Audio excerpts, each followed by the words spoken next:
It's Princess Kagome here. We are continuing Witch's Choice Volume 1. So, where we left off, we were actually hiding from all the townspeople because they were trying to unalive us. So, you wait a minute until you're satisfied that they're indeed gone, and then you creep forward towards the tunnel. Hmm. The further you get from the edge of town, the more crooked the tunnel becomes. Chunks of the stone wall have been fallen, burying the wet earth behind them. This place triggers old memories. For a second, you see both at once the tunnel as it was and as it is. You hear yourself sloshing through the water. It was deeper back then. You walk onward, a little dazed by the returning memories. You know your 12-year-old self ran through here in a blind panic, but what was she running from? The right side of the tunnel gives way to a carnivorous space.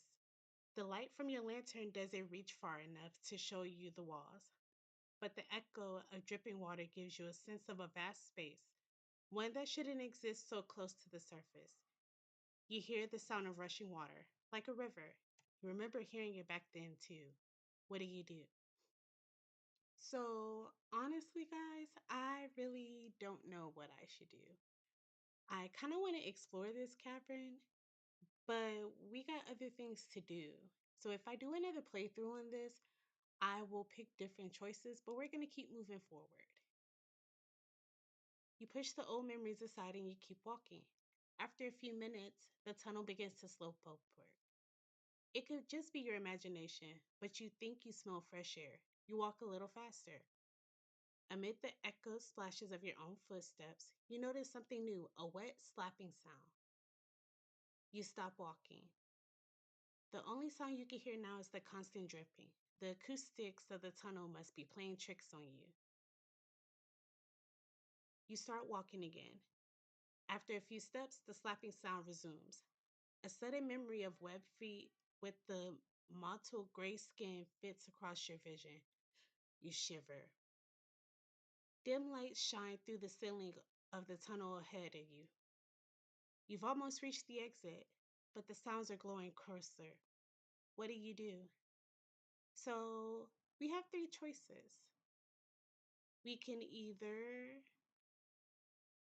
stop and turn around, walk slowly, or run. I don't want to run because we might get unalived. Somebody might catch us. Um, let's turn around and walk slowly. No, okay. Mm. You have to see what's coming down the tunnel behind you. You turn around and almost drop the lantern in shock. Only a few yards away stands a creature from old nightmares. Multigrade flesh covers a round body supported by spindly legs that bend backwards at the knee, like those of a bird. Rather than having a head, the creature's bulbous eyes and slit of a mouth have been set directly on top of the body. Oh my gosh. Oh my gosh. Oh my gosh, that is so spooky. It's only when you try to scream that you realize you've stopped breathing. You force yourself to stay quiet, to breathe normally. What do you do? Um, okay. Let's just try to do a shockwave. Ooh, okay. So our mana only decreased by 2, but we got an extra cool point. Awesome. You dig down for that power you felt earlier. Once you find it, you push it outward in a shockwave. The blast forced the creature back a few feet.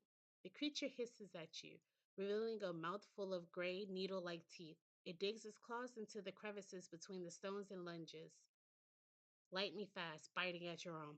Oh my gosh, that is so freaking gross. That is so gross. Startled, you stumble and fall over backward. You think you can manage a stronger blast, or you could throw the lantern at the creature. With the light of the sign in sight, you probably won't have any more need for it. So, yeah, we just go throw the lamp. Oh, yes. Yes, we have two more cool points. Ha ha ha ha ha. You fling the kerosene lamp at the creature. The glass shatters against the stone, and at its feet, the fuel ignites in a large, small explosion. The creature recoils from the sudden burst of light. Burning, squealing, it flees down the tunnel, back on the way you came. You feel a sense of accomplishment at fighting off the thing that once terrified you, and your nerves are steadier for it. You turn around and search the darkness for the faint light you saw earlier. Once you find it, you continue down the tunnel. Yes, girlie, yes. I'm so excited for you. I'm so excited for you, Ruthie. Learning as you go. At first, the silver light ahead seems like an optical illusion, but as you get closer, you can see that it's moonlight. It shines down through an opening in the ceiling, illuminating a rusted ladder bolted to the stone wall. You set the lantern down and you climb towards the light and the scent of fresh air. So we were right. Yes. The ladder takes you out of the tunnel through an open access point at the edge of the forest. Uncle John's house should be just a 10-minute walk north of here. You take a moment to breathe in the air that doesn't smell like mildew. Then you make for your uncle's house, certain that the hard part is nearly over. Oh my gosh. Guys, I am so freaking sad because, like, our uncle don't know what's going on with us. And it's so terrifying. And we have to remember, chat, we're a 16-year-old girl.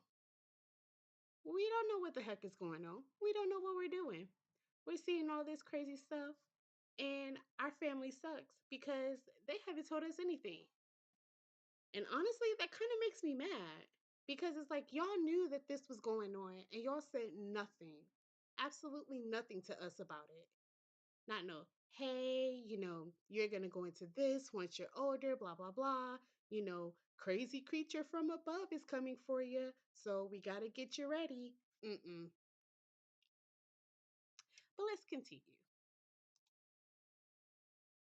You stick to the forest for as long as you can and you finally emerge into the dirt road, roughly a quarter of a mile from your uncle's house. Though you stay alert and you keep your head down, you see no sign of patrols. You reach the rickety two-story house without incident. The front door gapes open. You peer inside, but it's too dark to see anything from the steps.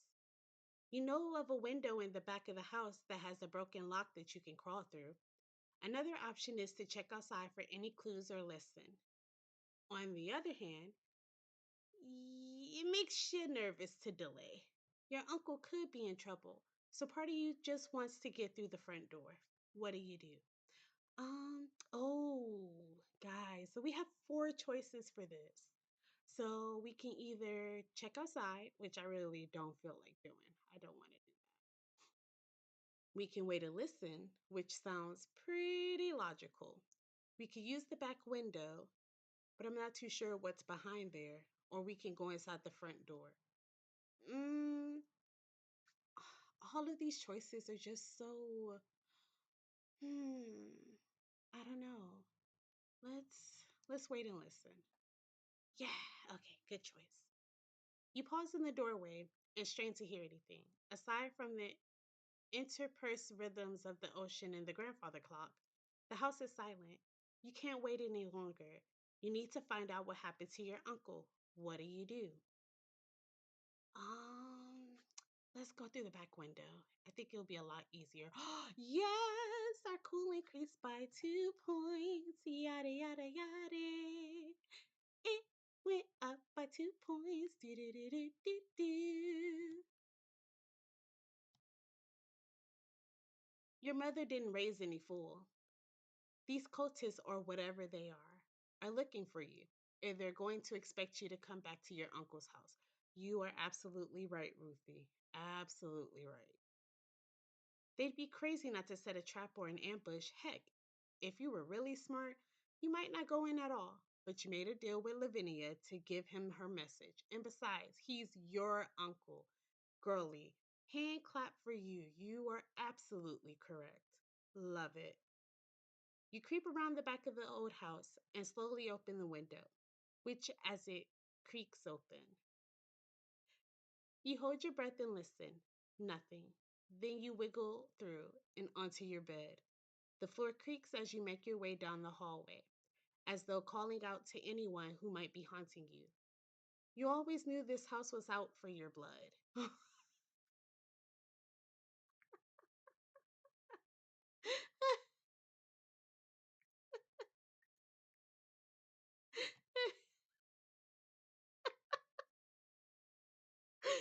Oh, Ruthie, we are so much alike.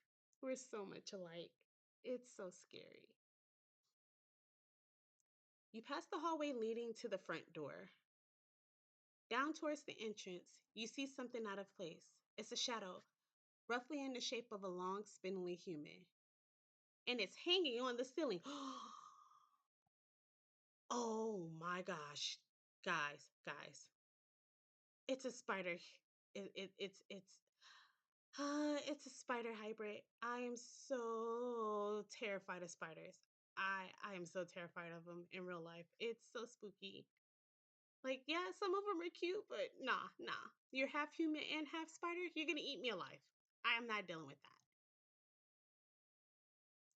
Struggling to maintain calm, you duck back out of sight of the entryway. An ambush, you think. Dark magic, no doubt. First of all, Ruthie, you're so smart, girl. Your common sense is through the roof. And I am going to keep applauding you throughout this story because I know most adults would not even think critically like this. But mm. Redoubling your effort to move quietly, you continue to explore the house. As you approach the study, the smell of charred meat reaches your nostrils. Charred meat. No. The long forest green rug that used to run straight down the corridor has been shoved to one side and stained by a darkened dime sized spots that trail from the study door and towards the back of the porch. Oh no. You step into the study. A few of the bookcases have been overturned and their contents strewn about on the floor. The desk lamp lies shattered at your feet. Soot stains the walls and ceilings in the corner nearest you. You gasp. A smoking corpse lies in the black circle of the burned flooring. The books and loose papers around the circle are untouched, as though the victim died in a concentrated burst of flame. Oh my gosh! You take a step closer and you feel a rush to see that the unalive person is too short to have been your uncle.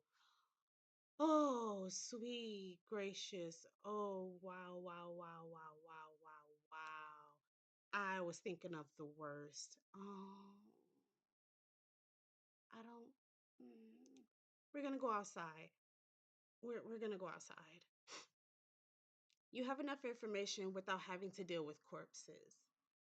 Given everything you've learned in town, you're certain that the order took your uncle and that the best chance you have at finding him is to go to Cutler City.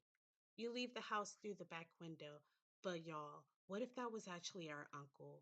I think I would have been very, very sad. Oh, but apparently he's too short to be our uncle, so maybe our uncle fled and he's trying to get somewhere safe. Let's just keep that hope. You jog to the small beach beyond your backyard.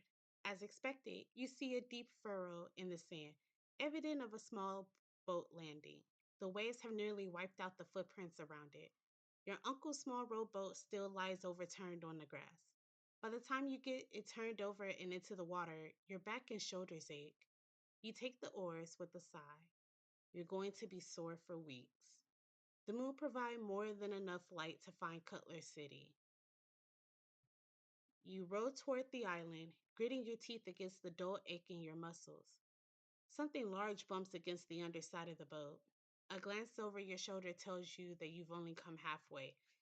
As far as you know, there shouldn't be any rocks. What do you do? We're gonna stop. Yeah, we're gonna stop. I want to be nosy now. You pull the oars from the water and wait. A few minutes later, you hear a slithering sound against the keel, as though the entire rowboat is sliding across wet sand. The gritty slithering stops just a few seconds later. You peer over the side, the starboard side, but all you can see is the moon reflected on the surface of the ocean.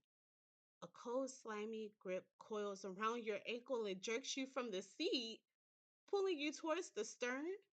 Moonlight glistens on the rubbery surface of a tentacle draped over the pew well. The tentacle tugs at your ankle again. You manage to plant your foot free against the aft seat, but the tentacle is stronger than you are. You won't be able to keep this position for long. What do you do? It's that snaky snake from the order. Oh my gosh. Oh my gosh. All right. So we can either hit them with the orb, we can pull back, or we could use the shockwave to try to get away. But I don't know how long it's going to take for us to replenish mana. So let's hit it with an orb. Cool. You grab for one of the oars and jab the tentacle with the blade, but the cold grip only tightens. Panic edges in on your thoughts. You hack at the tentacle's rubbery surface over and over with the blade across the oar. Finally, with a savage battle cry, you bring the oar down on the tentacle where it lies across the pew well. The slimy coil loosens, then slips over the side of the boat and back into the water. You lie in the shallow puddle at the bottom of the rowboat and you take a few breaths. The gentle rocking of the waves tempts you to rest a while longer, but you still have a lot to do. You get back into the seat, you put the oars in the water, and start rowing, wary of every slap of the waves against the hull. Guys, she's a freaking trooper. Like, ma'am, you. Oh my gosh. She is so much better than me. I would have panicked. I would have lost my mind. I probably would have let whatever creature that was just eat me alive and call it a day. I just I couldn't do it. But I'm so proud of you. All right. Ooh, all right. As you draw nearer to the island, you can make out a small dock with a few boats tied up to it. The dock seems deserted, so you row for it, keeping an eye on the landward end of the dock. You moor your rowboat to a rusted cleat. You take a moment to admire your work on the hitch, then stretch your sore muscles. You there! A stooped man in patch green robe stands at the end of the dock, where the weathered plank meets a path into the forest. He raised his lantern. Who are you? What are you doing here? Good question. What do you do?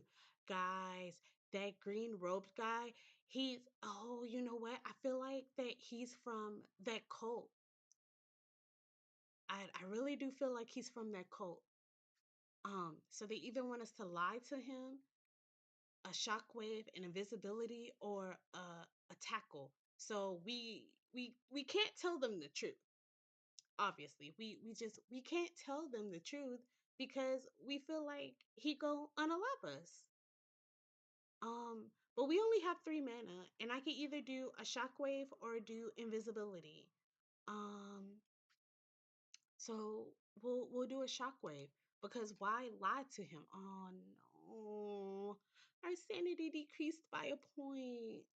Dang it. Okay, we gotta be more careful. You fling one hand out at the watchman before he can react. A shockwave knocks him through the air and sends him flying headfirst into a tree. Ooh, graphic. His neck don't make it. It just don't make it at all. He is unalived. By the time the body slides to the ground, that sound has already played over and over in your head. Oh, I'm sorry, girl.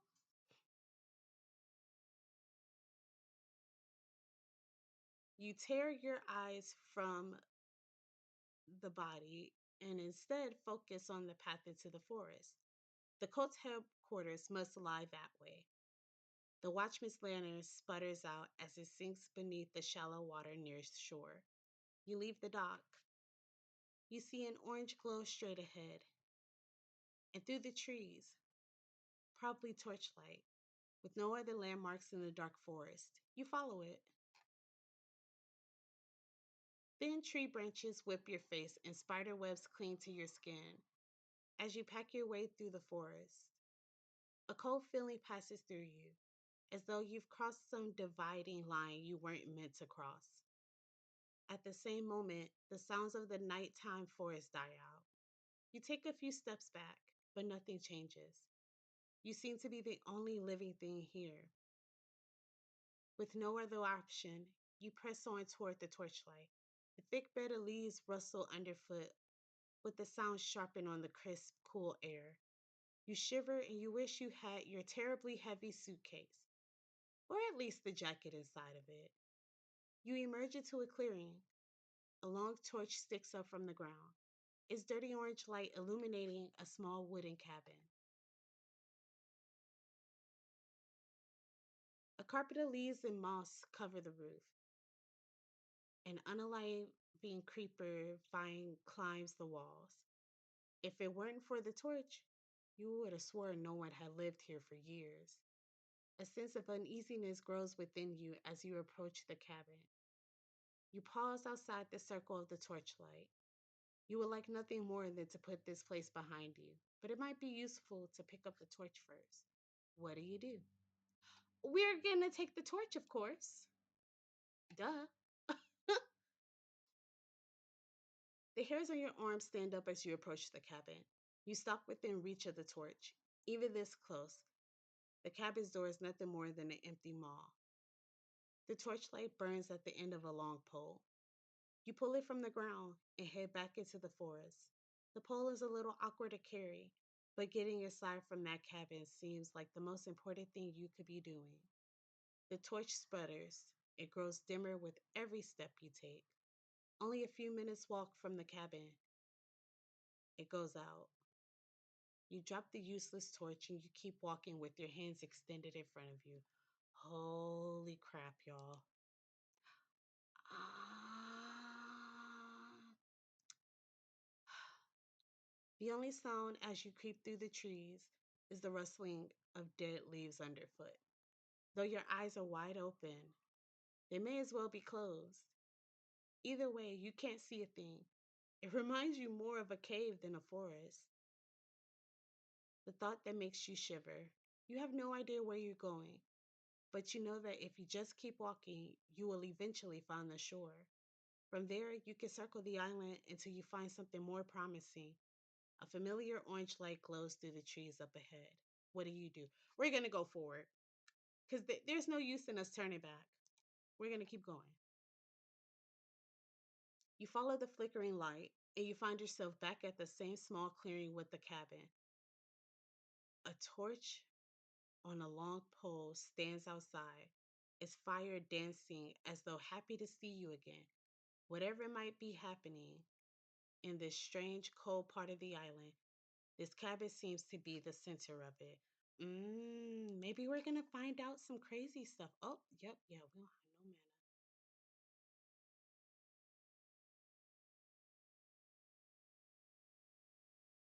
Chilly air steams past you as you walk through the door to the cabin. The door shuts with a click. You try the door, and sure enough, it's locked. Flickering candles light the cramped space inside, their dying eyes floating in the broad pools of wax spread around a dusty mound of cloth. Dried herbs hang from the ceiling. Lavinia steps out of the shadows.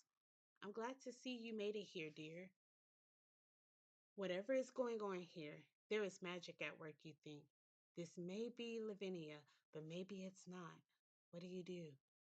We either try to talk to her or we try to get out. Because, first of all, how dare you send us on this crazy old adventure to try to get to our uncle when you knew that these people were trying to get him and me? Girl, I have so many questions, but I know we're not going to be able to leave. I got one mana.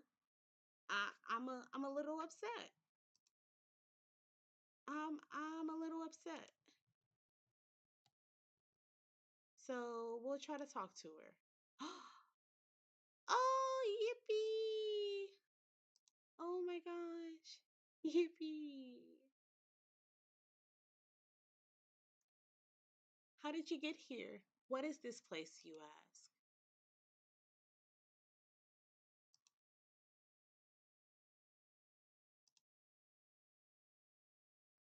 Calm down, dear. Lavinia puts a hand up. This is a place between worlds, a place where you're safe, at least for the moment. A place between worlds? How is this possible, you ask? Reshkith and his followers have warded the island from my physical body. I wager they fear I might come over and cause them trouble. Yo,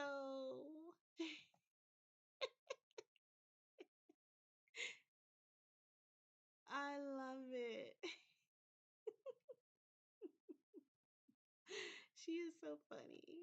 She is so funny. I love it.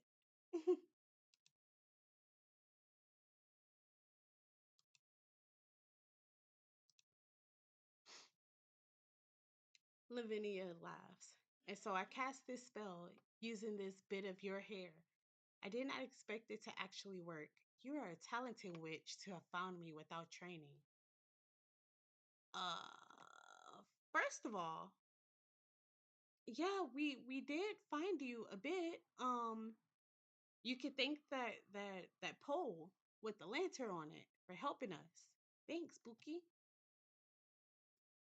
Sheesh.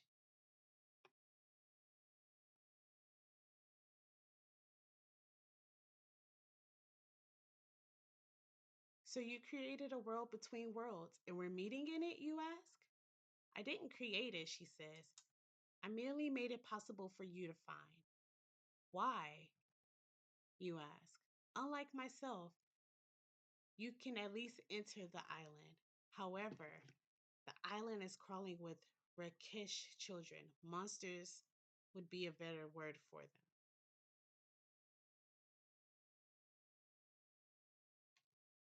However,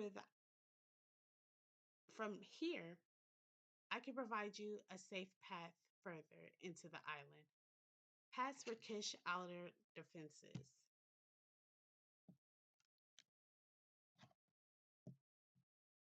So you're gonna spit me out somewhere in the middle of the island, you ask? Yes, and I'm so sorry I cannot be more specific. Pocket dimensions are a bit unpredictable, she says. Unfortunately, you will have to hurry. My spell will not last long.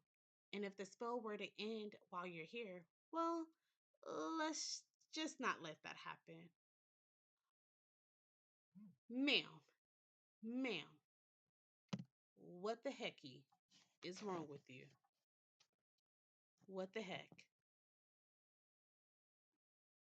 Uh, what? Ma'am, ma'am, ma'am. I can't. I absolutely no. Like I have so many questions. I have all the questions.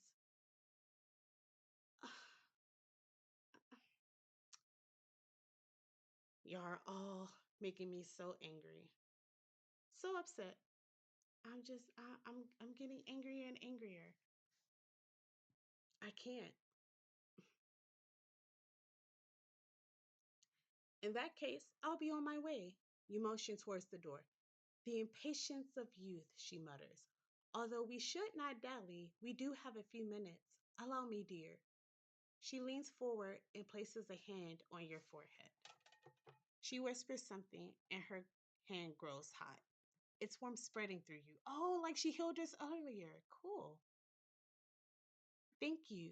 you say when she finishes. And I have something else for you. She points at your jacket.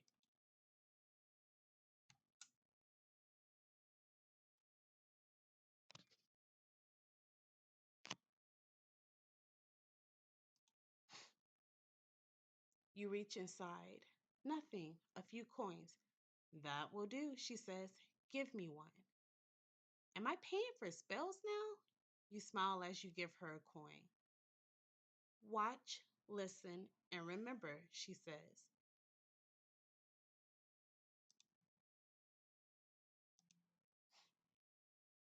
The old woman says a strange word as she waves her hand over the coin. The coin begins to glow and glow brighter until it shines as bright as the lantern. Neat, you say. It is a simple spell, she says. It won't last long, but it will light your way. When you want to dim the light, put the coin in your pocket. She recites the spell again and quizzes you to make sure you understand. No need to drain your power now, dear. But when the time comes to cast it, imagine a glowing light as you cast the spell, she says. I will. Thank you for teaching me, you say. Now, I should be on my way before this pocket dimension collapses or whatnot. I locked the cabin door for a reason, she says. You can't just wander around out there. You need a path to follow. Lavinia takes a small cloth bag from somewhere with her rags. She appends it, spilling 3 colored stones into the ground. You must choose a path. The 3 stones seem to burn with reflected candlelight. Any of the 3 paths will lead you where you need to go. Each has its own advantage and price, as is often the case when traveling between worlds. Price? You ask with a frown. Examine them, dear. We have enough time for that. Only you can tell which is the right path for you, she says. You pick up the green stone and peer into it. Inside the cloudy gem, you see a forest path overgrown with leaves. That is the path of life, says Lavinia. You definitely feel a sense of vitality from the stone, but something else too, a sense of madness and disorder. Absolutely not. As you pick up the red stone, you feel a rush of a new energy, but as it doesn't stay with you, it only gives you a taste for more. You see a dark, fiery path within the red gem. The power of path, the path of power, Lavinia says. Beneath the feeling of the power that the stone exudes, you detect a hint of the cost. Whatever power gained on this path will come at the cost of physical well being. Finally, you find that the touch of the blue stone imparts a sense of calm. All of the stress of the evening begins to unwind. Within the gym, you see a straight path that leads over a lake. Which path is this, you ask? Peace, says Lavinia. It is difficult at first to put the stone down, but then you feel something else beneath this soothing energy. You sense that to take the peaceful path, you will need to relinquish some of your power. You look over the stones once more, then you make your choice. Which path do you take? All right, friends, family, everyone. This game has been so much fun to play, but I'm going to stop right here from now, and we will be back. Thank you so much for hanging out with Princess Kagome. We'll see you later. Ciao.